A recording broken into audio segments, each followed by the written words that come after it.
Welcome सभी को। हम लोग मिशन जेपीसी मेंस 2024 की तैयारी कर रहे हैं और उसके तहत हम लोग जेपीसी मेंस एग्जामिनेशंस की तैयारी कर रहे हैं, जिसमें मैं पेपर 5 को लिया हुआ हूँ। अभी मैं पेपर 5 को हम लोग देख रहे हैं। बेसिकली मेरा फोकस रहेगा पेपर 5 में, और चूंकि ये 200 नंबर का पेपर है और इसमें आपको अधिक से अधिक नंबर लाने का प्रयास करना चाहिए। इसमें कोई ऑप्शन नहीं है, आपको प्रत्येक ग्रुप को टच करना ही पड़ेगा। तो अभी हम लोग ग्रुप ए पर हैं और हम लोग जो टॉपिक की बात कर रहे हैं वो मनी इन्फ्लेशन, मुद्रास्फीति।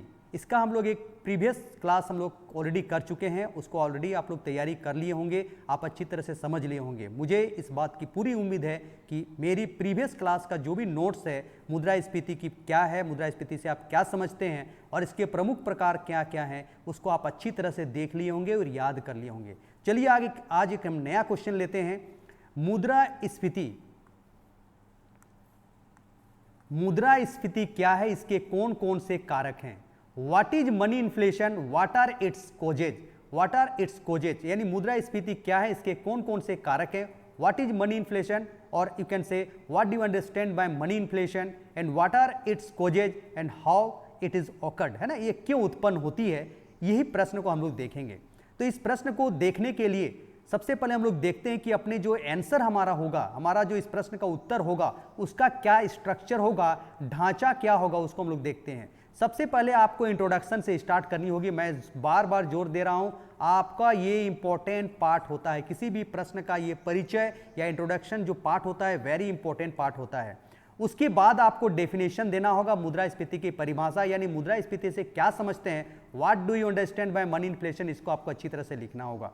उसके बाद जो क्वेश्चंस का सेकंड पार्ट है मुद्रास्फीति के कारण, यानी ये प्रश्न का सबसे फोकस है, प्रश्न इसी पर फोकस है, इसी पर केंद्रित है, यानी आपको इसको सबसे अच्छा से लिखना है। उसके बाद आप कंक्लूजन से इस प्रश्न का आंसर को एंड करेंगे। तो इस तरह से अगर आप इतने सारे चीजों को आप इंक्लूड करेंगे तो आपका आंसर एक बैलेंस आंसर होगा, एक बैलेंस आंसर होगा और आपको अच्छे अंक की प्राप्ति होगी। तो चलिए हम लोग बात करते हैं, अब हम लोग देखते हैं what is money inflation and what are its causes, हम लोग इसके क्या कारण इसको देखते हैं। सबसे पहले हम लोग इंट्रोडक्शन पार्ट में आते हैं और ये हम लोग ऑलरेडी हम लोग देख चुके हैं। मुद्रास्फीति की परिभाषा ये भी हम लोग देख चुके हैं। फिर भी अगर आपको लगता है कि एक बार जानकारी प्राप्त करनी चाहिए तो मैं एक बार मोटे तौर पर तुरंत आप लोग को मैं बता देता हूं।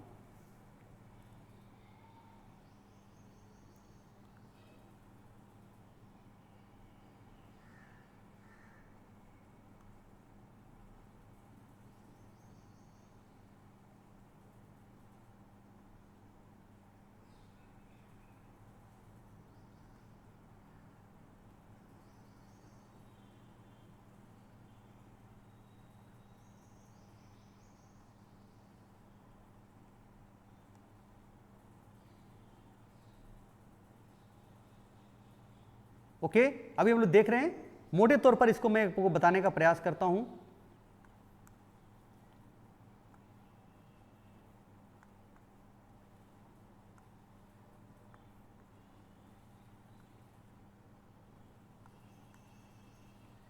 ओके,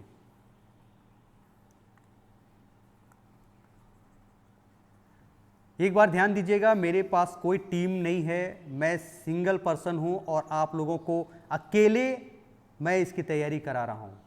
मैं ही नोट्स बनाता हूं, मैं ही सब चीज़ करता हूं, मैं ही एडिट करता हूं और डिजिटली मैं बहुत ज़्यादा मतलब क्या बोलें, डिजिटली मैं बहुत ज़्यादा फ्रेंडली नहीं हूं।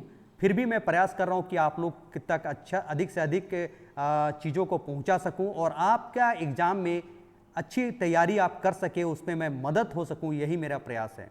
दूसरी बात ध्यान दीजिएगा, मैं कोई विशेषज्ञ नहीं हूं, कोई मैं एक्सपर्ट नहीं हूं, बस आप समझिए कि मैं एक एग्जामिनर हूं और मैं परीक्षार्थी हूं और परीक्षार्थी की तरह ही आप लोगों की तैयारी करा रहा हूं। तो चलिए सबसे पहले हम लोग देखते हैं इंट्रो पार्ट में, इस इंट्रो पार्ट्स को हम लोग देखेंगे और उसकी परिभाषा भी देखेंगे। तो इसमें हम लोग क्या क्या देखे थे वो एक बार हम लोग रिकॉल कर देते हैं।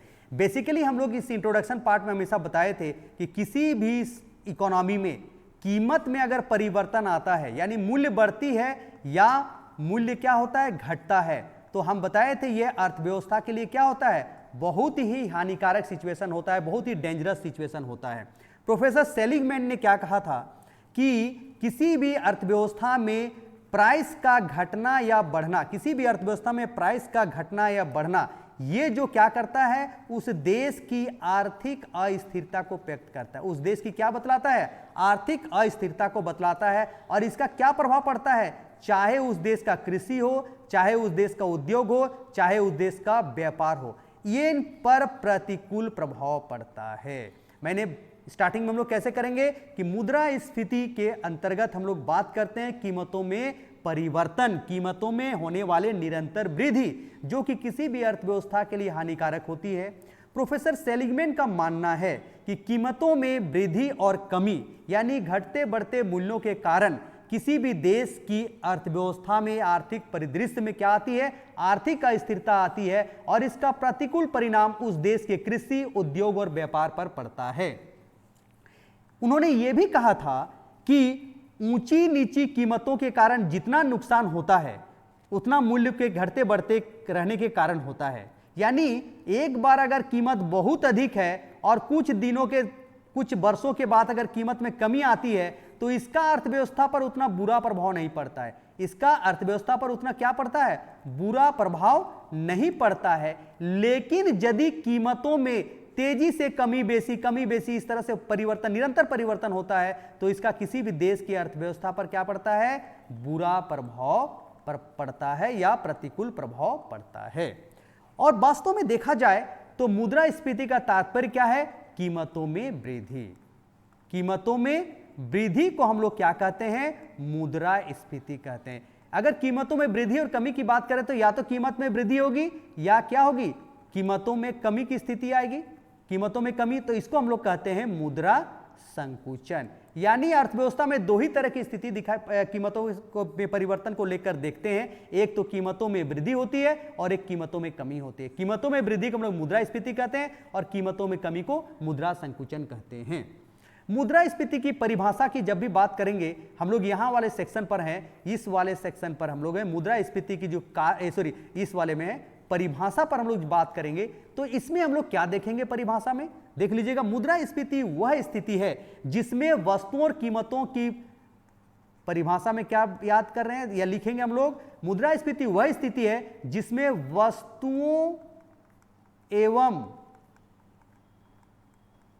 सेवाओं की कीमतों में क्या होती है, वृद्धि होती है, जबकि मुद्रा का मूल्य क्या होता है, घटता है। यानी वस्तुओं और सेवाओं में की कीमतों में होने वाली निरंतर वृद्धि को हम लोग मुद्रास्फीति कहते हैं। और जब कभी वस्तुओं और सेवाओं की कीमतों में वृद्धि होती है तो समझिए कि वहां मुद्रा के मूल्य में क्या होगी, कमी होगी।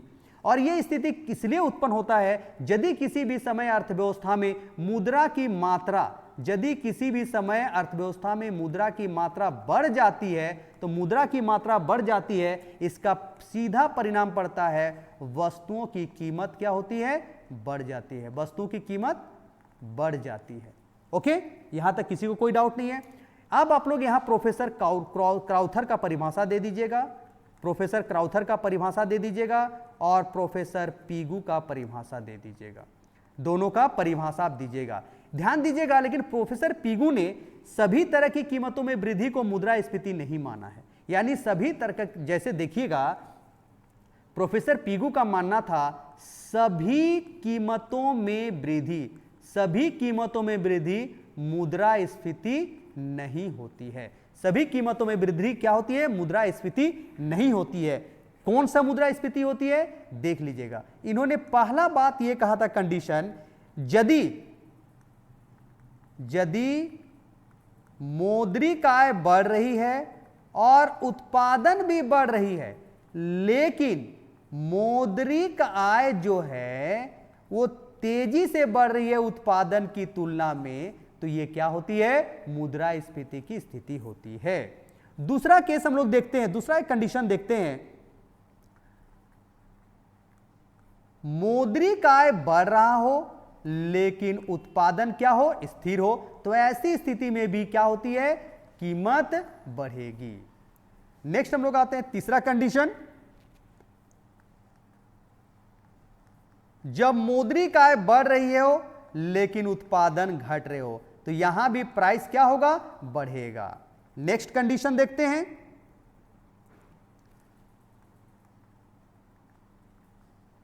जब मौद्रिका स्थिर हो और साथ ही साथ क्या हो, उत्पादन घट रहा हो, तो ऐसी स्थिति में भी कीमतों में वृद्धि दिखाई पड़ेगी। नेक्स्ट हम लोग देखते हैं, जब मौद्रिक आय घट रहा हो और उत्पादन भी घट रहा हो, लेकिन मौद्रिक आय जो है की तुलना में उत्पादन में क्या हो रही है, तेजी से कमी हो रही है, तो ऐसी स्थिति में भी क्या होगा, कीमत में वृद्धि दिखाई पड़ेगा। लेकिन यहां यह भी मैंने उस दिन बताया था कि ये पांचों स्थितियां, पिगू ने कहा कि समस्त होने कीमतों में होने वाली वृद्धि को हम लोग मुद्रास्फीति नहीं कहते हैं, क्योंकि केवल मौद्रिक आय में वृद्धि होने से ही मुद्रास्फीति नहीं आती है, कीमतों में वृद्धि या मूल्य वृद्धि नहीं होती है। उसके लिए ये सारे कंडीशंस होने चाहिए। और आपको मैंने ये भी बताया था, ये वाला जो कंडीशन है, कंडीशन नंबर 3, ये इस स्थिति में कीमत में तेजी से वृद्धि होती है, तेजी से बढ़ती है, और ये स्थिति सबसे खतरनाक है। मतलब ये स्थिति के समय मुद्रास्फीति सबसे ज्यादा उत्पन्न होती है या सबसे ज्यादा कीमतों में वृद्धि होती है। अब हम लोग आते हैं क्वेश्चंस का तीसरा पार्ट और सबसे इंपॉर्टेंट पार्ट जो है मुद्रास्फीति के कारण कोजेज ऑफ मनी इन्फ्लेशन। तो यहां आपको थोड़ा सा परिचय में यह बताना पड़ेगा कि मुद्रास्फीति यानी मनी इन्फ्लेशन या इन्फ्लेशन, एक चीज ध्यान दीजिएगा, इंग्लिश में कहीं कहीं मनी इन्फ्लेशन लिखा रहेगा और कहीं ओनली इन्फ्लेशन लिखा रहेगा, तो ध्यान दीजिएगा, बोथ आर सेम, ये और ये दोनों सेम हैं। तो मुद्रास्फीति को हिंदी में कहीं कहीं मूल्य वृद्धि भी लिखा हुआ रहेगा। मूल्य वृद्धि के क्या कारण है, तो आप समझिएगा मुद्रास्फीति के कारण लिखने के लिए आपको बोला जा रहा है। ओके, तो सबसे पहले देखते हैं मुद्रास्फीति क्या है। मुद्रास्फीति वह स्थिति है जिसमें वस्तु की कीमतों में वृद्धि दिखाई पड़ती है और वस्तु की कीमतों में वृद्धि होती है, यानी दूसरे शब्दों में कहेंगे कि वैसी स्थिति में मुद्रा के मूल्य में क्या होती है, कमी आती है, उसको हम लोग क्या कहते हैं, मुद्रास्फीति कहते हैं। मुद्रास्फीति सामान्यतः उस स्थिति में उत्पन्न होती है जब किसी भी समय अर्थव्यवस्था में मुद्रा की मात्रा में वृद्धि हो जाती है, और मुद्रा की मात्रा में वृद्धि हो जाने से क्या होती है, लोग पहले की तुलना में वस्तुओं और सेवाओं की मांग में क्या करते हैं, वृद्धि कर देते हैं, और वस्तुओं और सेवाओं की मांग में वृद्धि होने से क्या होगी, मुद्रा कीमतों में वृद्धि पाई जाएगी। तो ध्यान दीजिएगा, इसको एक बार थोड़ा देख लीजिए, इसको फिर से मैं समझा दे रहा हूं एक बार। जब किसी भी समय किसी भी कारण से मौद्रिक आय अर्थव्यवस्था में मर जाती है, मौद्रिक आय कहने का मतलब मुद्रा प्रसार, मुद्रा की मात्रा क्या होती है, मनी सप्लाई इकोनॉमी में क्या होती है, बढ़ जाती है। इसका परिणाम क्या होता है, लोगों के पास, इसका क्या होता है, इसका तात्पर्य क्या है, लोगों के पास अधिक क्या आ गई, क्रय शक्ति आ गई, परचेजिंग पावर अधिक आ गई, इनकम बढ़ गया। तो इस परचेजिंग पावर बढ़ जाने से वे लोग क्या करते हैं, वस्तुओं एवं सेवाओं का क्या करेंगे, सेवाओं का क्या करेंगे, मांग को क्या करेंगे, बढ़ा देंगे। और जब किसी भी समय वस्तुओं और सेवाओं की मांग बढ़ेगी, उसकी तुलना में, चूंकि ये तो तात्कालिक परिणाम है कि वस्तुओं और सेवाओं की मांग तुरंत बढ़ गई, लेकिन उत्पादन में तुरंत वृद्धि संभव नहीं होती है, यानी उत्पादन में कमी आती है। यानी आप कह सकते हैं उत्पादन में, इसको ऐसा समझिए, उत्पादन में तुरंत वृद्धि नहीं हो सकती है, यानी क्या होगा, इसका क्या इंपैक्ट पड़ेगा, पूर्ति कम होगा, और पूर्ति कम होने से क्या होगी, कीमत वस्तु का क्या होगी, बढ़ जाएगी। कीमत क्या होगी, वस्तु का बढ़ जाएगी। और इसी को हम लोग क्या कहते हैं, मनी इन्फ्लेशन, मुद्रास्फीति या स्फीति कहते हैं। ये लिखने के बाद आप बताएंगे कि किसी भी अर्थव्यवस्था में वस्तु की कीमतों का निर्धारण उस वस्तु की मांग और उस वस्तु की पूर्ति से निर्धारित होती है। जिस बिंदु पर मांग, डिमांड, मांग को इंग्लिश में डिमांड कहते हैं और उसको सिंबल हम लोग डी से दिखाएंगे, सप्लाई को पूर्ति कहते हैं और उसको सिंबल में हम लोग एस से दिखाते हैं। तो किसी भी समय अर्थव्यवस्था में वस्तुओं की कीमतों का निर्धारण किससे होता है, उस वस्तु की मांग और उस वस्तु की पूर्ति से होती है। लेकिन यदि किसी भी समय demand is greater than supply हो जाएगा तो क्या होगा, कीमत बढ़ जाएगा। और अगर demand is less than supply, मांग जो है पूर्ति की तुलना में कम हो जाएगा, तो कीमतों में कमी की स्थिति दिखाई आती है। और जिस बिंदु पर डिमांड और सप्लाई एक दूसरे के बराबर होते हैं, उस बिंदु पर कीमत क्या रहती है, स्थिर रहती है। तो ध्यान दीजिएगा, यह भी स्फीति नहीं है और यह भी मनी इन्फ्लेशन नहीं है। मनी इन्फ्लेशन कौन है, कीमतों में वृद्धि को मनी इन्फ्लेशन कहते हैं। यानी दो ही कारक हैं मनी इन्फ्लेशन के लिए, एक तो मांग में वृद्धि वाले कारक कुछ होंगे और वैसे कारक जो सप्लाई में कमी लाने वाले कारक हैं। इन दोनों कारकों से क्या हो सकती है, मुद्रास्फीति की स्थिति अर्थव्यवस्था में उत्पन्न हो सकती है। अब डिमांड और सप्लाई से कीमत का निर्धारण होता है, इसको आप रेखा चित्र से थोड़ा समझ सकते हैं, मैं समझाने का प्रयास कर रहा हूं। तो यहां देखिएगा, किसी भी वस्तु की कीमत को लिए हैं और यहां क्या लिए हैं, वस्तु की मांग और पूर्ति को लिए हैं। तो देखिए, डिमांड कर्व बाएं से दाएं नीचे की ओर गिरती हुई होती है और सप्लाई कर्व बाएं से दाएं ऊपर की ओर बढ़ती हुई होती है। यानी सप्लाई कर्व का ढाल धनात्मक होता है और मांग वक्र का ढाल ऋणात्मक होता है। तो देखिए, जिस बिंदु पर वस्तु का मांग और पूर्ति बराबर है, यानी ई बिंदु पर वस्तु की डिमांड और सप्लाई बराबर है, तो कीमत कितना निर्धारित हो गई, ओपी हो गई। लेकिन यानी ओपी पर स्थिर हो गई। लेकिन अगर किसी भी समय अर्थव्यवस्था में देख लीजिए, अगर मान लीजिए डिमांड बढ़ जाए, sorry demand is more than supply हो जाए,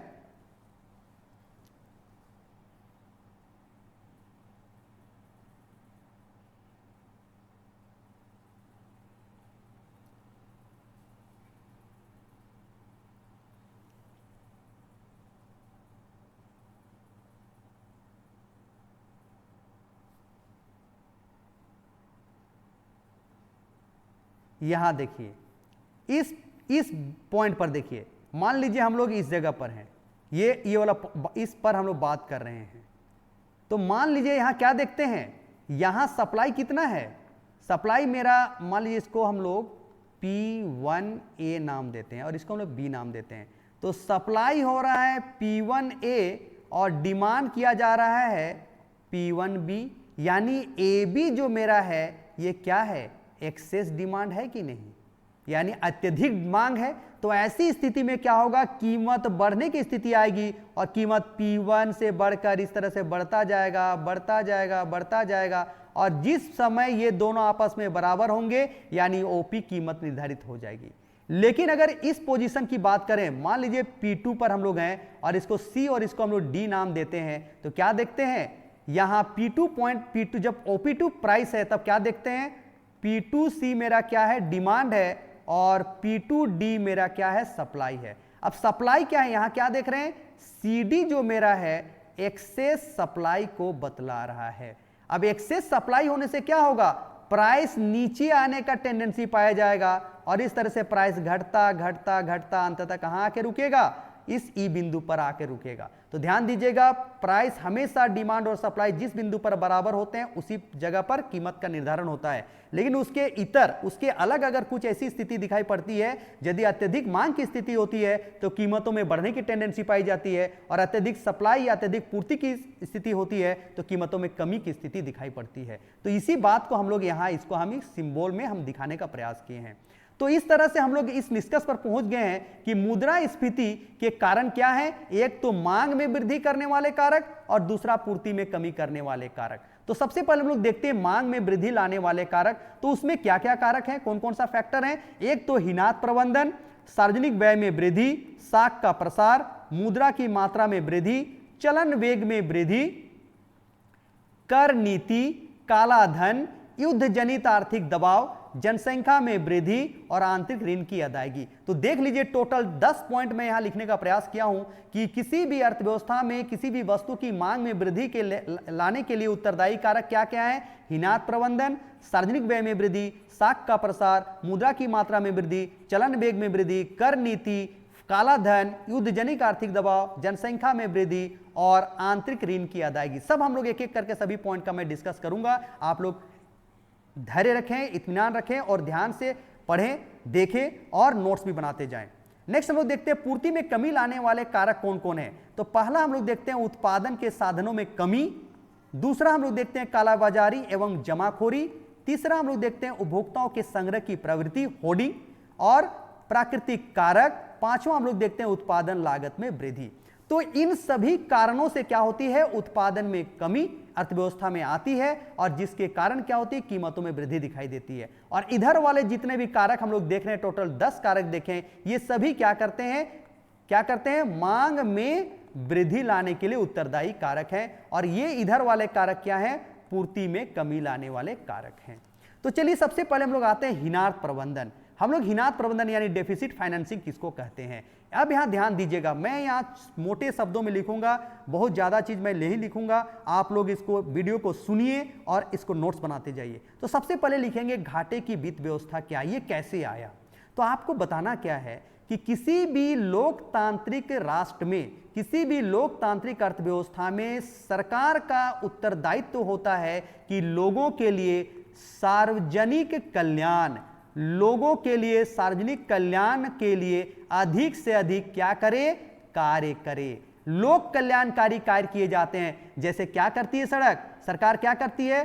अवसंरचनात्मक सुविधाओं का विकास करती है। क्या करती है? रोड बनाती है, हॉस्पिटल बनाती है, फिर क्या करती है? स्कूल खोलती है, वृद्धावस्था पेंशन देती है, छात्रवृत्ति देती है, स्कॉलरशिप देती है, गैस में सब्सिडी देती है। तो कई तरह के ऐसे काम सरकार को करने होते हैं। तो इस तरह से देखिए, जब सरकार के इस तरह से काम करेंगे तो सरकार का क्या बढ़ जाएगा जी? सार्वजनिक व्यय में वृद्धि होगी। सार्वजनिक व्यय में वृद्धि होती है तो सार्वजनिक व्यय में वृद्धि को पूरा करने के लिए, इससे सार्वजनिक व्यय करने के लिए सरकार को क्या चाहिए? मुद्रा चाहिए या पैसा चाहिए या क्या कहेंगे इसको? राशि चाहिए, तभी ना खर्च करेगी इन चीजों में। तो इसके लिए सरकार क्या करती है? सार्वजनिक आय की व्यवस्था करती है। सरकार की आय का स्रोत क्या है? कर हैं, शुल्क हैं और चार्जेज हैं या फीस हैं। तो इस तरह से बहुत सारी चीजें सरकार के आय के स्रोत हैं। सरकार ऋण भी लेके आय को पूरा करती है। सबसे पहले सरकार इनसे पूरा करने का प्रयास करती है, इन व्ययों को पूरा करने के लिए। अगर उनसे भी पूरा नहीं होती है तो सरकार क्या लेती है? सार्वजनिक ऋण लेती है। सार्वजनिक ऋण लेती है। अगर मान लीजिए सरकार के इस सार्वजनिक व्यय, जो लोक कल्याणकारी कार्यों में जो सरकार व्यय करना चाहती है, उसके लिए भी राशि सार्वजनिक ऋण लेने के बावजूद भी पूरा नहीं हो पाता है, तो सरकार का क्या करना पड़ता है? घाटे का बजट आ जाता है। और इस घाटे का बजट को पूरा करने के लिए सरकार क्या करती है? हीनार्थ प्रबंधन यानी नए नोट छापती है। नए नोट छाप कर सरकार क्या करती है? इस घाटे के बजट को पूरा करने का प्रयास करती है, यदि सरकार के पास कोई भी विकल्प नहीं बचता है आय के स्रोत के रूप में। तो इससे क्या होता है? जब घाटे का बजट से सरकार हीनार्थ प्रबंधन या डेफिसिट फाइनेंस करती है, नए नोट छापती है, तो क्या होगा? इकोनॉमी में, अर्थव्यवस्था में क्या होगा? मुद्रा क्या होगा? मुद्रा की मात्रा क्या होगी? बढ़ जाएगी। मुद्रा की मात्रा बढ़ेगी। मुद्रा की मात्रा बढ़ेगी तो होगा क्या? कहीं ना कहीं आगे चलकर लोगों की आय को ये क्या करेगा? लोगों की परचेजिंग कैपेसिटी को ये बढ़ा देगा। और लोगों की आय बढ़ेगा तो लोग क्या करेंगे? वस्तुओं का क्या करेंगे? डिमांड करेंगे, मांग को क्या करेंगे? बढ़ाएंगे। और इसी का क्या प्रभाव पड़ेगा? कीमत बढ़ने लगेगा। तो इस तरह से हम लोग देखते हैं कि हीनार्थ प्रबंधन के द्वारा क्या होती है? वस्तुओं की मांग में वृद्धि आती है। मांग में वृद्धि लाने के लिए हीनार्थ प्रबंधन एक उत्तरदायी कारक है, जो आगे चलकर मुद्रास्फीति लाने के लिए उत्तरदायी हो जाता है। नेक्स्ट हम लोग आते हैं, दूसरा हम लोग कारक देखते हैं, वो है आपका सार्वजनिक व्यय में वृद्धि। सार्वजनिक व्यय में वृद्धि यानी क्या होगा? Increase in public expenditure. अब देखिए, इंक्रीज इन पब्लिक एक्सपेंडिचर, अभी मैं अपने जो डिस्कशन में हीनार्थ प्रबंधन की बात कर रहा था उसमें मैं सार्वजनिक व्यय में वृद्धि की बात भी कहा था। यदि सरकार अर्थव्यवस्था में लोक कल्याणकारी कार्यों में व्यय करती है, सरकार अवसंरचनात्मक सुविधाओं में व्यय करती है। अवसंरचनात्मक सुविधाओं, ध्यान दीजिएगा, अवसंरचनात्मक सुविधाओं में क्या क्या आता है? सड़क, परिवहन, हॉस्पिटल, बिजली, सिंचाई, ये सभी अवसंरचनात्मक सुविधाओं में आते हैं। अगर इनमें वो क्या करती है? सरकार खर्च करती है। ठीक है, यानी सड़क बनाती है, पुल बनाती है, हॉस्पिटल बनाती है, स्कूल बनाती है, या लोक कल्याणकारी कार्यों पे क्या करती है? खर्च करती है। तो होगा क्या? जब इन पर व्यय करेगी तो लोगों को क्या मिलेगा जी? रोजगार मिलेगा, लोगों को काम मिलेगा। तो लोगों को जब काम मिलेगा तो लोगों को पैसा भी तो प्राप्त होगा। क्या मिलेगा? उनकी पैसा या उनकी आय, पैसा मिलेगा तो उसके कारण क्या होगा? उनकी आय में वृद्धि होगी। और आय में वृद्धि होगी तो जब किसी भी व्यक्ति की आय में वृद्धि होती है तो वो क्या करता है, वस्तुओं और सेवाओं का मांग बढ़ा देता है, और वस्तुओं और सेवाओं का मांग बढ़ाने से ही आगे चलकर क्या होती है, कीमतों में वृद्धि आती है। तो देख लीजिए मांग के उत्तरदायी कारक क्या है, सार्वजनिक व्यय में वृद्धि भी है। नेक्स्ट हम लोग आते हैं और वो है साख का प्रसार। साख प्रसार या क्रेडिट एक्सपेंशन। क्रेडिट एक्सपेंशन, अब क्रेडिट एक्सपेंशन क्या है, यानी देखिए आरबीआई है मेरा क्रेडिट कंट्रोल करने के लिए वो प्राधिकारी अथॉरिटी, और क्रेडिट क्रिएशन करने वाले कौन है, कमर्शियल बैंक या वाणिज्यिक बैंक या व्यापारिक बैंक, है कि नहीं। अब देखिए जब आरबीआई कुछ ऐसी नीति अपनाती है जिसे हम लोग कहते हैं उदार मौद्रिक नीति या liberal monetary policy. Liberal monetary policy में क्या क्या आती है, बैंक दर में कमी, सीआरआर में कमी, एसएलआर में कमी।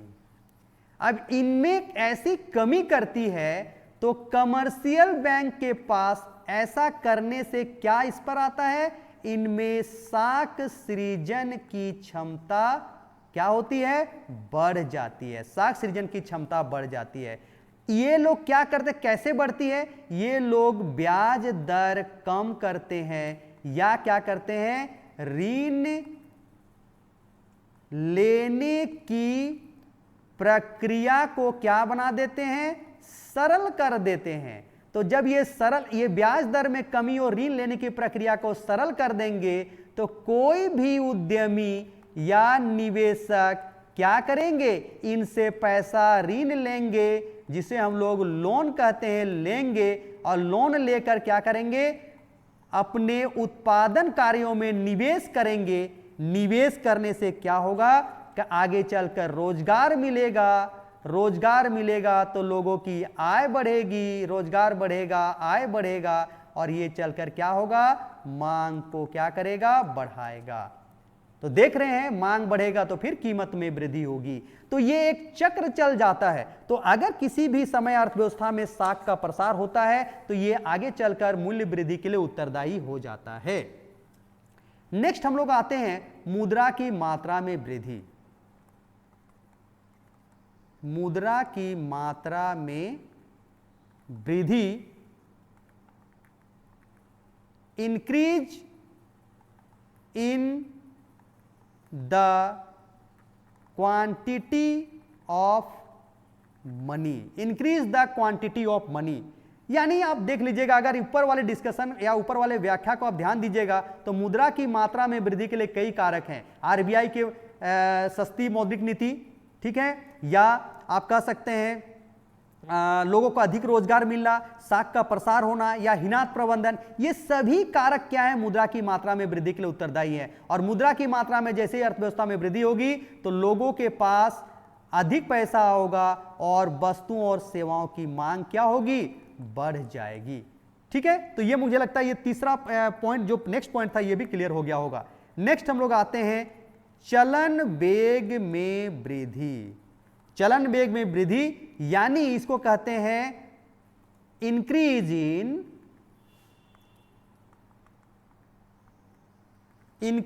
इन velocity of circulation of money. Velocity of circulation of money, देखिए what is the meaning of velocity of circulation of money, देख लीजिएगा।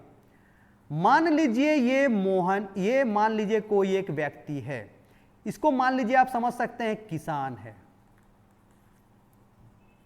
ठीक है। अब देखिए किसान ने गेहूं का उत्पादन किया और इसको मार्केट में बेचा। मार्केट में बेचा, ये कोई क्रेता था, इसने 1 रुपया में इस गेहूं को खरीदा, ठीक है।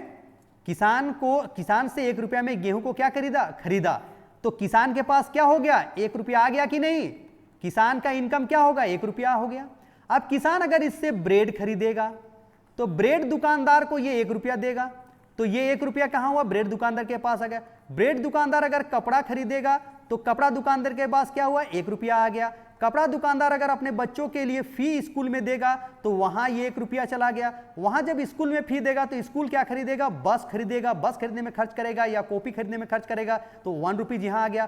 कॉपी खरीदने जब खरीदा तो कॉपी विक्रेता के पास ये 1 रुपया आया, तो यहां से 1 रुपया मान लीजिए वो खाने चाय पीने में खर्च किया, तो चाय दुकानदार के पास आया। तो देख लिए रुपीज तो केवल 1 ही रुपया है ना, लेकिन ये कितने चरण से गुजरा, 1 2 3 4 5 6, तो 6 चरण से गुजरा, तो ये 6 रुपीज के बराबर ये इनकम में सर्कुलेशन हुई। या समझ सकते हैं क्या होती है, मुद्रा के चलन वेग में वृद्धि हो गई, वेलोसिटी ऑफ मनी में वृद्धि हुई।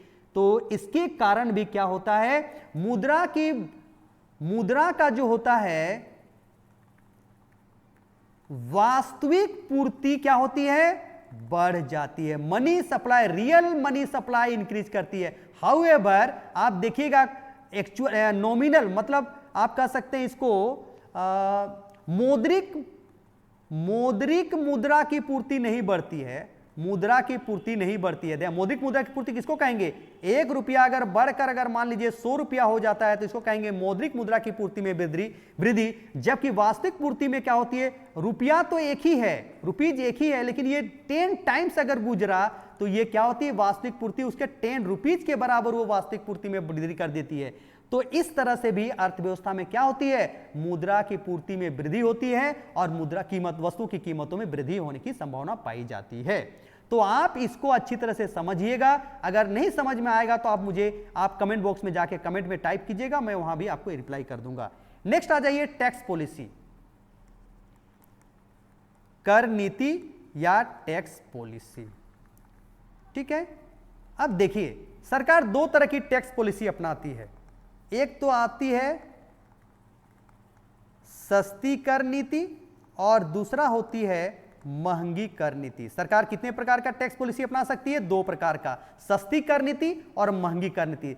सस्ती कर नीति किसको कहते हैं, जिसमें कर की दर में कमी किया जाता है, और महंगी कर नीति जिसमें कर की दर को क्या किया जाता है, बढ़ा दिया जाता है। यानी अगर ये राम है, राम को पहले 100 रुपया इनकम था, तो इसको अगर मान लीजिए समझिए 1 रुपया टैक्स देना पड़ता था, लेकिन अगर सरकार ने इसकी टैक्स अब बढ़ा करके 2 रुपया कर देगा तो इसको कहते हैं महंगी कर नीति और इसको कहते हैं सस्ती कर नीति। सॉरी, 1 रुपया से घटा करके मान लीजिए अगर 50 पैसा कर देता है टैक्स तो इसको हम लोग कहेंगे सस्ती कर नीति, और 1 रुपया से बढ़ा करके अगर 2 रुपया कर देता है तो इसको कहेंगे क्या हम लोग, महंगी कर नीति। ठीक है, तो अब देखिए अगर सरकार किसी भी समय, किसी भी वर्ष अगर सस्ती कर नीति अपनाती है, यानी लोगों की कर की दर में कमी करती है, कटौती करती है, तो लोगों को कम कर देना पड़ेगा, और लोग कम कर देंगे यानी कम कर देना पड़ेगा, तो इसका क्या इंपैक्ट पड़ेगा, कम कर देना पड़ेगा, तो लोगों के पास क्या होगा, आय की मात्रा में वृद्धि हो जाएगी, लोगों की क्रय शक्ति, क्रय क्षमता क्या होगी, बढ़ जाएगी। लोगों की क्रय क्षमता बढ़ेगी तो लोग वस्तुओं और सेवाओं की मांग को बढ़ा देंगे, और यही आगे आगे चलकर क्या लाएगा, स्फीति या कीमतों में वृद्धि की स्थिति लाएगी। नेक्स्ट हम लोग आते हैं काला धन। नेक्स्ट पॉइंट हम लोग देखते हैं काला धन, ब्लैक मनी। ब्लैक मनी, तो देखिए ब्लैक मनी किसको कहते हैं, वैसा धन जिस पर टैक्स नहीं चुकाया जाता है, वैसा धन या पैसा आय जिस पर कर नहीं चुकाया जाता है या जिसे कर से छुपाया जाता है, उसे हम लोग काला धन कहते हैं।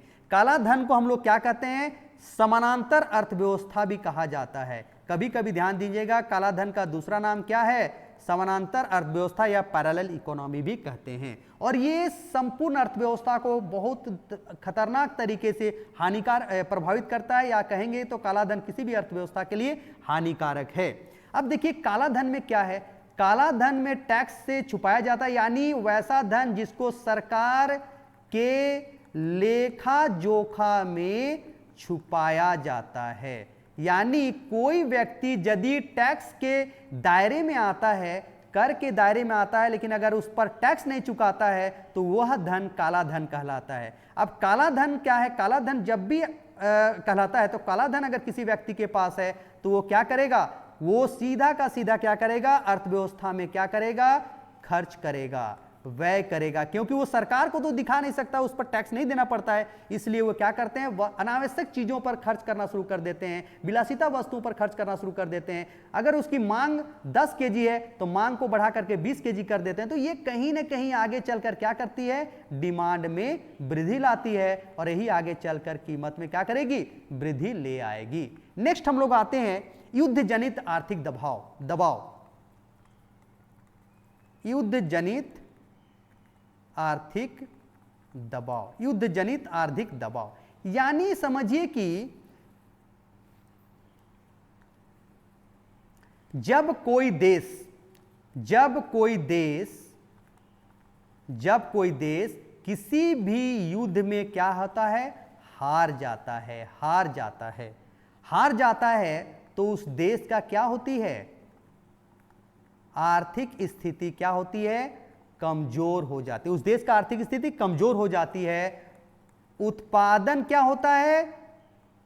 कम हो जाता है, या उत्पादन का कार्य क्या होता है? बंद हो जाता है। उत्पादन का स्तर बिगड़ जाता है, उत्पादन में कमी आती है। तब क्या होता है? इसके अलावा भी कभी कभी सरकार उस देश को, जो देश विजेता बनता है, उसको बहुत भारी मात्रा में क्या करता है? आय चुकाना पड़ता है, या कुछ भी उसको युद्ध में हारने के कारण उसको क्या करना पड़ता है? विजेता देश को भुगतान भी करना पड़ता है। तो ऐसे क्या होगा? हारने वाले देश में, जो देश युद्ध से पराजित हुआ है, उस देश में व्यापार, कृषि, उद्योग, इन चीजों में उत्पादन को बढ़ाने के लिए, उस देश में, पराजित देश में व्यापार में वृद्धि लाने के लिए, कृषि स्तर में उत्पादन को बढ़ाने के लिए, या उद्योग क्षेत्र में उत्पादन को बढ़ाने के लिए, भारी मात्रा में उत्पादन को बढ़ाने के लिए क्या करना पड़ता है? भारी मात्रा में क्या करना पड़ता है? उत्पादन व्यय करना पड़ता है, या वृद्धि करना पड़ता है। और जब ये भारी मात्रा में उत्पादन व्यय में वृद्धि करेंगे तो क्या होगा? लोगों को तेजी से रोजगार मिलेगा,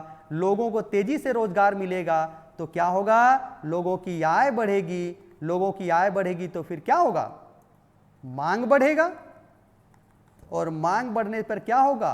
कीमत में वृद्धि आएगी। नेक्स्ट हम लोग आते हैं जनसंख्या में वृद्धि। तो मुझे लगता है जनसंख्या में वृद्धि तो आप समझ रहे होंगे, कैसे मांग में वृद्धि होती है? इंक्रीज इन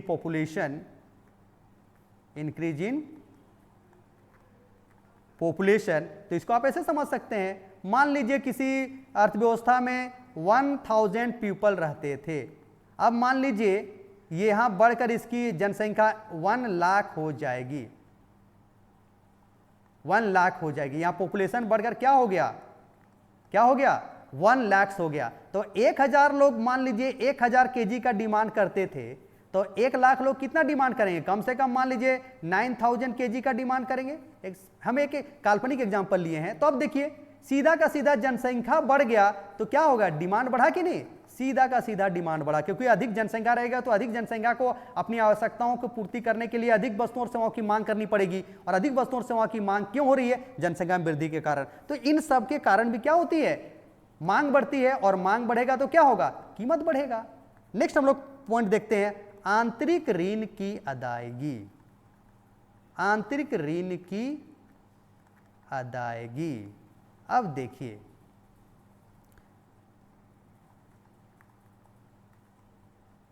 रीपेमेंट ऑफ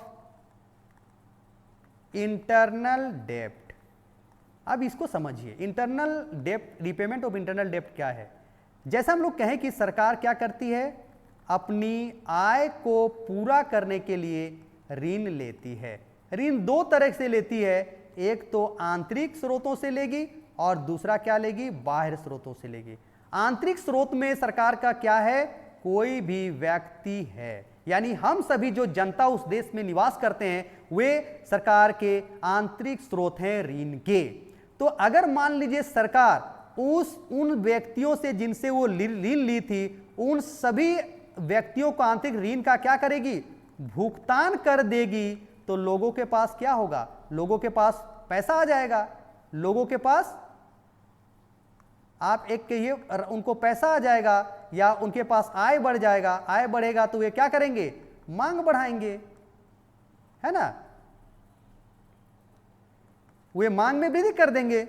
तो यानी यदि किसी भी समय अर्थव्यवस्था आंतरिक सरकार द्वारा आंतरिक ऋण का भुगतान किया जाता है, लौटाया जाता है, तो ऐसे स्थिति में लोगों के पास उसके पास जो आय होनी चाहिए थी वो सरकार के पास थी, वो उनके पास आ जाती है। और साथ ही साथ जब ऋण का भुगतान करना पड़ता है तो मूलधन के साथ क्या करना पड़ता है, ब्याज भी सरकार लौटाती है। ध्यान दीजिएगा, अगर किसी व्यक्ति ने 100 रुपया सरकार को ऋण दिया था 10% ब्याज दर पर, तो जब सरकार लौटाएगी तो 110 रुपया लौटाएगी। तो यानी उनके पास 110 यानी बढ़ी हुई आय उनके पास आ जाती है। तो उस बढ़ी हुई आय यानी उनकी क्रय शक्ति बढ़ जाती है, तो वे आगे क्या करते हैं, मांग में वृद्धि कर देते हैं। तो इसके कारण आगे चलकर कीमतों में वृद्धि होगी। अब हम लोग देखेंगे वैसे कारक जो उत्पादन में कमी लाते हैं, अर्थव्यवस्था में उत्पादन में कमी लाते हैं। तो सबसे पहला फैक्टर हम लोग देखते हैं, यानी पूर्ति में कमी लाने वाले उत्तरदायी कारक। तो सबसे पहला कारक फैक्टर हम लोग देखते हैं, जो पहला फैक्टर आपका मैंने ऑलरेडी टेबल में ऊपर के तालिका में दिखा दिया है, उत्पादन के साधनों में कमी। उत्पादन के साधनों में कमी। अब देख लीजिए, मान लीजिए कोई ब्रेड फैक्ट्री का उद्यमी है, ये उत्पादन करने वाला कारखाना का मालिक क्या करता है, ब्रेड का उत्पादन करता है। इसमें 10 लेबर वो लगाता है, 100 रुपया पूंजी लगाता है, ठीक है, और मान लीजिए 5 लीटर पानी का यूज करता है, 1 केजी चीनी का प्रयोग करता है। मैं एक काल्पनिक एग्जांपल ले रहा हूं। तो ये सभी क्या है बाबू लोग, उत्पादन के साधन हैं। अगर मान लीजिए किसी भी समय उस ब्रेड फैक्ट्री के मालिक को 5 लीटर पानी नहीं मिल पाए या 10 लेबर नहीं मिल पाए, 10 लेबर के जगह में 5 लेबर आ जाए उनके पास, और 5 लीटर पानी उसको नहीं मिल पाए, केवल 1 लीटर पानी हो जाए, और चीनी जो कि 1 केजी उसको चीनी चाहिए लेकिन उसको मान लीजिए 200 ग्राम ही चीनी अवेलेबल हो पाया, तो इसका क्या परिणाम होगा। जब किसी भी उत्पादक के पास उत्पादन के साधनों में कमी हो जाएगी, कच्चे माल की कमी हो जाएगी, तो सीधा का सीधा प्रभाव क्या होगा, उत्पादन में कमी आएगा। और उत्पादन में कमी आएगा, और यदि दूसरे तरफ अगर वस्तुओं और सेवाओं की मांग में वृद्धि हो रही है तो क्या होगा, कीमतों में वृद्धि की स्थिति पाई जाएगी। यार कीमतों में वृद्धि को ही क्या कहते हैं, मुद्रास्फीति कहते हैं। तो उत्पादन के साधनों में कमी को आप समझ गए होंगे। नेक्स्ट हम लोग आते हैं काला बाजारी और जमाखोरी। ये दोनों चीजें हैं, ये क्या करते हैं, पूर्ति में काल्पनिक या कृत्रिम कमी पैदा करते हैं। यानी किसी भी अर्थव्यवस्था में अगर कालाबाजारी और जमाखोरी होगा तो वैसी स्थिति में अर्थव्यवस्था में पूर्ति जो होगा कृत्रिम रूप से कमी लाया जाएगा, कृत्रिम रूप से कमी होगा। इसको समझिए, मान लीजिए ये कोई गेहूं उत्पादक है, कोई व्यक्ति ये है जो गेहूं का उत्पादन करता है और उसकी उत्पादन होती है 1 लाख क्विंटल या 1 लाख केजी होती है। अगर मान लीजिए ये देखता है कि आने वाले दिनों में गेहूं की गेहूं का कीमत 5 रुपया पर केजी है, लेकिन आने वाले महीने में गेहूं की कीमत 10 रुपया प्रति केजी होने वाली है, या वो चाहता है कि मैं इस गेहूं से अधिक कीमत लेकर अधिक आय की प्राप्ति करूं, बेचकर अधिक लाभ की प्राप्ति करूं, तो वो क्या करेगा, इकोनॉमी में अर्थव्यवस्था में 1 लाख केजी प्रोड्यूस नहीं करेगा, सप्लाई नहीं करेगा, वो क्या करेगा 90,000 केजी गेहूं को छुपा देगा और केवल मार्केट में 10,000 केजी क्या करेगा, सप्लाई करेगा। जब इकोनॉमी में सप्लाई में कमी आ जाएगी तो प्राइस बढ़ेगा और उसको अधिक प्राइस मिलेगा और उसको लाभ में वृद्धि होगी। तो ये जो 90 केजी वो छुपा करके रखा था, इसी को कहते हैं काला बाजारी या जमाखोरी। यानी बाद में उसे छुपा करके वस्तुओं की पूर्ति को काल्पनिक रूप से या कृत्रिम रूप से कमी दिखा करके क्या करता है, उत्पादक के द्वारा कीमतों में वृद्धि करके अधिक लाभ कमाने की मंशा पाई जाती है। तो ऐसी स्थिति में क्या होती है, वस्तु की पूर्ति में कमी आ जाती है, और वस्तु की पूर्ति में कमी आएगा तो क्या होगा, कीमतों में वृद्धि पाई जाएगी। नेक्स्ट हम लोग आते हैं अगला कारक, प्राकृतिक कारक या नेचुरल कारक। किसी भी अर्थव्यवस्था में वस्तु की पूर्ति में कमी लाने के लिए ये प्राकृतिक कारक उत्तरदायी हैं, जैसे बाढ़, अकाल, युद्ध। अगर ऐसी स्थिति आ गया तो क्या होगा, उत्पादन में कमी आएगा। फसलों की बीमारी आ गया, ठीक है। जैसे किसान देखिएगा, टिड्डी का हमला सुने थे, टिड्डी का हमला, तितली का हमला, ये सब क्या है, कहीं ना कहीं वस्तुओं की फसलों उत्पादन में क्या करती है, कमी लाने के लिए उत्तरदायी कारक हैं। तो इसके कारण क्या होती है, उत्पादन में कमी आएगा तो उसका आगे चलकर क्या होगा, कीमतों में वृद्धि की स्थिति पाई जाएगी। नेक्स्ट हम लोग देखते हैं उत्पादन लागत में वृद्धि। उत्पादन लागत में वृद्धि यानी increase in production cost, increase in production cost. इसको भी समझिए, कोई भी उत्पादक या उद्यमी क्या करता है, उत्पादन करने के लिए क्या करता है, साधनों को लगाता है, उत्पादन के साधनों को लगाता है। उत्पादन के साधन क्या है, भूमि, पूंजी, श्रम, संगठन एवं साहस। भूमि को, उस उत्पादक को क्या देना पड़ता है, भुगतान क्या करना पड़ता है, लगान। पूंजी को क्या देना पड़ता है, ब्याज। श्रम को क्या देना पड़ता है, मजदूरी। और इनको क्या देना पड़ता है, लाभ। यानी कोई भी उत्पादक या उद्यमी किसी भी वस्तु का उत्पादन करने के लिए उस वस्तु के उत्पादन के साधनों को प्रयोग में लाता है, और उन साधनों को प्रयोग में लाने के बदले में उसे साधन भुगतान करना पड़ता है, जो कि लगान, ब्याज, मजदूरी या लाभ के रूप में होता है। अब देखिए, अगर उद्यमी किसी वस्तु को उत्पादन करने के लिए साधनों को लगाता है और साधनों को भुगतान 100 रुपया करता है, तो एक वस्तु को बनाने में अगर वो 100 रुपया भुगतान कर रहा है तो उस वस्तु का कीमत कितना रखेगा, कम से कम 100 रुपया रखेगा, ठीक है। अगर मान लीजिए उत्पादन के साधन में कमी हो जाती है, अगर भूमि उत्पादक को ना मिले, अगर मजदूर जो है श्रमिक उत्पादक को नहीं प्राप्त हो, अगर श्रमिक पहले 10 श्रमिक लगाता था, अब क्या होगा, उसके पास केवल 3 श्रमिक बचे हैं, ओनली 3 श्रमिक बचे हैं। अगर मान लीजिए कच्चा माल का प्रयोग वो करता था, अगर वो चीनी मिल है, कच्चा माल का वो 100 केजी गन्ना का प्रयोग करता था, लेकिन गन्ना का उत्पादन किसी कारण से कम हो गया है, तो उसे केवल 10 केजी अगर मान लीजिए कच्चा माल गन्ना के रूप में प्राप्त होगा, तो वो क्या करेगा, जब साधनों में कमी आएगी तो क्या होगा, साधनों में कमी आएगी तो वो क्या होगा, पूर्ति में कमी होगा। लेकिन अब देखिए, मान लीजिए साधनों में कमी नहीं आया है, लेकिन उत्पादन के साधन जो है वो पहले से अधिक पैसा डिमांड कर रहे हैं, वो अपने पुरस्कार के रूप में पहले से अधिक पैसा लेना चाह रहे हैं। यानी भूमि जो है लगान के रूप में पहले 10 रुपया लेता था, अब बोलता है मैं 20 रुपया लूंगा। अगर मजदूर जो है, श्रमिक जो है, कहता था कि पहले मैं 10 रुपया में काम करता था, वो बोलता है कि मैं 20 रुपया में काम करूंगा। अगर मान लीजिए पूंजी वो कहीं से लेता था और ब्याज के रूप में उसे 10 रुपया देना पड़ता था, ब्याज पूंजी वाला पूंजीपति कहता है मैं 20 रुपया ब्याज लूंगा।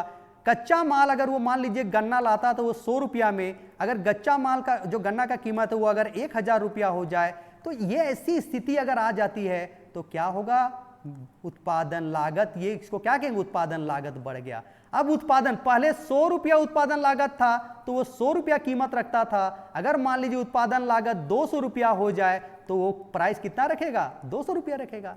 अब देखिए, जब उत्पादन लागत अधिक हो गया तो उसको 200 रुपया मतलब उत्पादन लागत अधिक होगा तो उसे कीमत भी अधिक रखना पड़ेगा। लेकिन यदि किसी भी उत्पादक के पास 200 रुपया के बराबर पैसा नहीं है, ठीक है, केवल उसके पास 100 रुपया है, अब क्या करेगा, 100 रुपया में वो 10 श्रमिक नहीं प्रयोग में ला सकता है, 10 रुपया पूंजी नहीं प्रयोग कर सकता है, तो इन सबके साधन में क्या करेगा, कमी करना पड़ेगा। यानी जब उत्पादन के साधनों को उद्यमी या उत्पादक के द्वारा अधिक डिमांड किया जाता है, साधन भुगतान के रूप में अधिक राशि डिमांड किया जाता है और उत्पादक के पास पैसे नहीं होती है, पूंजी की कमी हो जाती है, तो ऐसे स्थिति में वो उत्पादन के कम साधनों का प्रयोग करेगा, क्योंकि वह विवश है उत्पादन के कम साधनों को प्रयोग करने के लिए। और ऐसा करने के लिए जब वो करेगा, जब उत्पादन के कम साधनों को प्रयोग करेगा, तो क्या होगा, उत्पादन में कमी आएगा, और उत्पादन में कमी आएगा तो पूर्ति में कमी आएगा, और पूर्ति में कमी आएगा, और यदि उस स्थिति में मांग बढ़ रही है तो कीमत क्या होगा, बढ़ जाएगा। तो देख लीजिए, उत्पादन में लागत में वृद्धि होने से भी क्या होती है, कीमत में पूर्ति में कमी आती है, और जो आगे चलकर मुद्रास्फीति को लाने के लिए या वस्तु की कीमत में वृद्धि करने के लिए उत्तरदायी हो जाते हैं। अब हम लोग आते हैं इसका लास्ट पार्ट, निष्कर्ष वाला पार्ट में। अब यहां क्या लिखेगा ऊपर लिखित बातों को देखने के पश्चात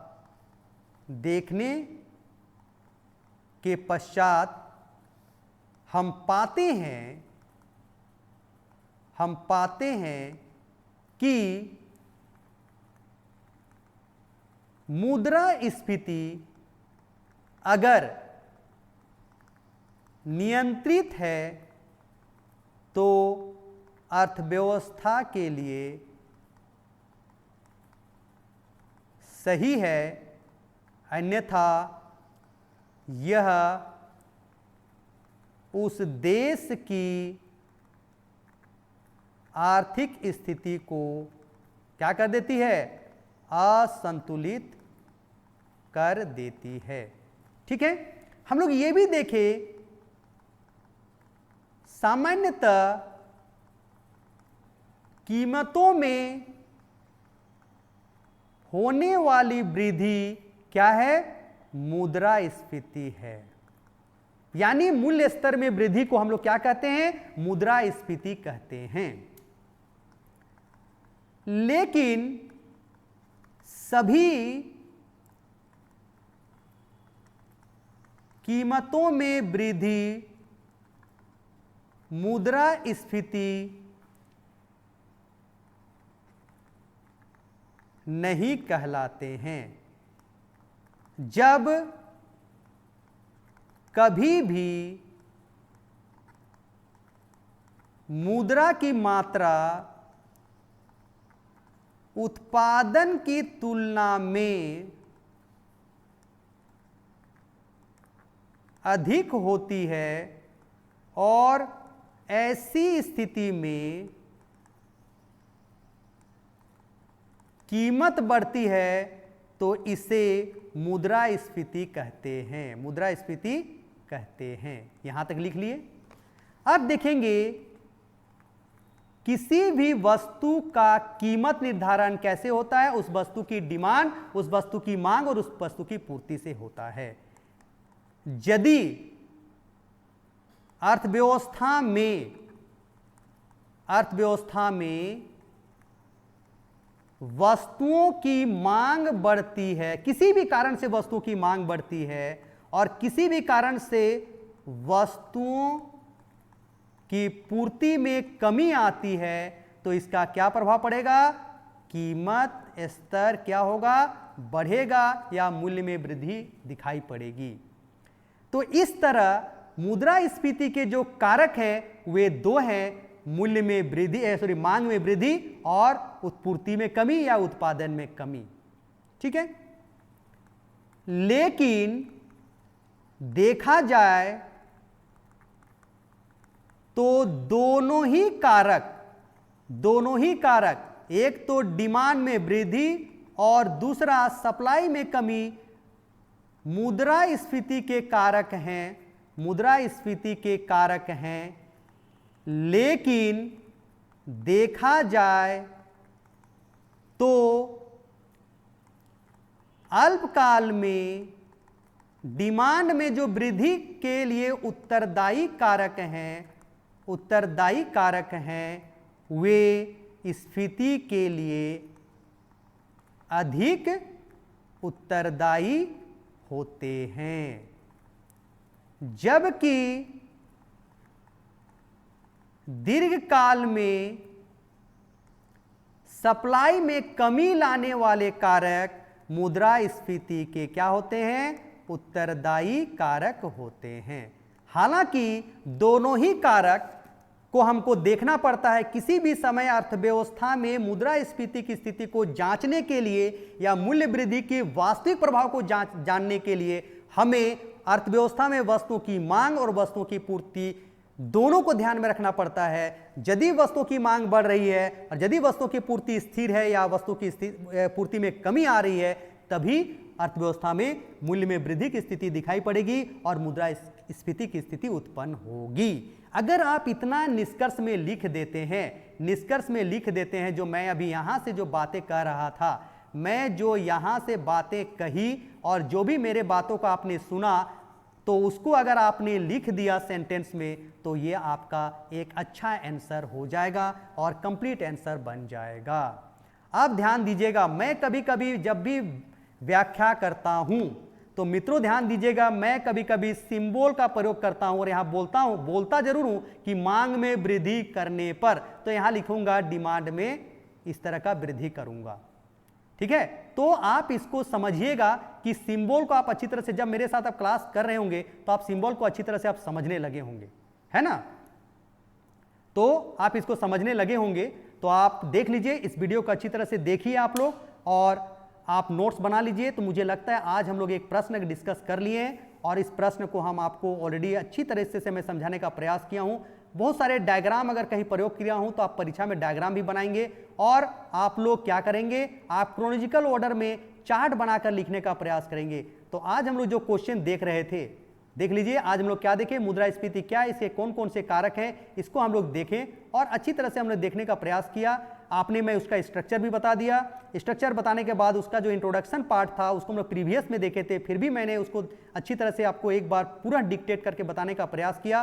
फिर मुद्रास्फीति के कारण को कैसे इंट्रोडक्शन लिखते हुए कैसे हम लोग ये वाले कारक पर आएंगे, ये जो सिंबल को बनाते हुए ये वाला चार्ट को जरूर बनाइएगा। इस चार्ट में इधर 10 कारक हैं, इधर 5 कारक हैं, टोटल 15 कारक हम लोग देखे हैं। तो इन सभी कारकों का फिर एक्सप्लेन करना होगा। आप एक्सप्लेन को भी मैंने अलग अलग पॉइंट को एक्सप्लेन करने का प्रयास किया है। तो मुझे लगता है कि ये जो क्वेश्चंस है आप अच्छी तरह से समझ गए होंगे। आप इसका उत्तर एग्जाम में अगर आता है तो आप अच्छी तरह से लिख सकते हैं। तो चलिए अगले क्लास में पुनः इसी तरह से मिलेंगे एक नए क्वेश्चन के साथ। तब तक के लिए आप सबको मैं विदा लेना चाहता हूं और मैं एक बार फिर से बोलना चाहता हूं कि आप वीडियो को पूरी तरह अच्छी तरह से देखें, फर्स्ट से लास्ट तक देखें, स्किप मत करें। स्किप कीजिएगा तो कुछ समझ में नहीं आएगा और अगर नहीं पसंद आता है तो वीडियो देखिए ही मत। मैं पहले ही स्टार्टिंग में ही मैं बोल दिया हूं, मेरे साथ आप रहिएगा तो एक परीक्षार्थी की तरह परीक्षा की तैयारी हम लोग कर रहे हैं, ना कि मैं कोई एक्सपर्ट हूं, मैं कोई विशेषज्ञ हूं, ना कोई मैं बहुत ज़्यादा नॉलेजेबल पर्सन हूं। तो जितने भी विद्यार्थी, जितने भी छात्र जेपीसी मेंस की तैयारी कर रहे हैं उनके लिए भी इंपॉर्टेंस है और वैसे छात्र जो रांची विश्वविद्यालय में अर्थशास्त्र एक माइनर पेपर के रूप में लिए हैं, सेमेस्टर 1 के विद्यार्थी हैं, वे भी इस प्रश्न को अच्छी तरह से देखिए और आंसर्स को जरूर बना दीजिए।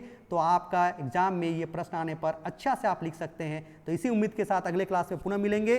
तब तक के लिए आप सबको धन्यवाद। जोहार।